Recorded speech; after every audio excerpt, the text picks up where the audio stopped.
పై స్థాయికి వెళ్ళాలనుకుంటారు. పై స్థాయికి వెళ్ళడానికి చాలా తిక్క పనులు చేస్తారు, అనవసరమైన పనులు చేస్తారు. తల్లిని ఇబ్బంది పెట్టే విధంగా, సంఘాన్ని ఇబ్బంది పెట్టే విధంగా పనులు చేస్తారు. వాళ్ళు ఒక వర్గాన్ని ఏర్పాటు చేసుకుంటారు. ఆ వర్గం ఏర్పాటు చేసుకొని సంఘాన్ని ఇబ్బంది పెట్టాలని అనుకుంటారు.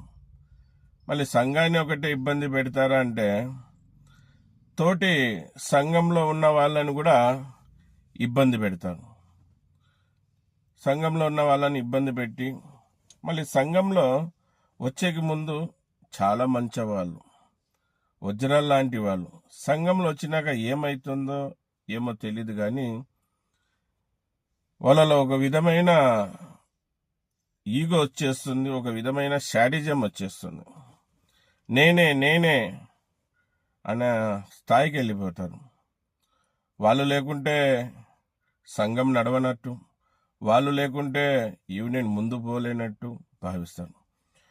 కొన్ని జిల్లాల్లో, కొన్ని మండలాల్లో, కొన్ని తాలూకాలో అన్నా మీ సంఘం కావాలి, అన్నా మీ సంఘంలో చేరుతాం, మీ సంఘాన్ని ఇక్కడ స్థాపిస్తామని ముందుకొచ్చారు. ముందుకొచ్చి చాలా దగ్గర స్థాపించారు.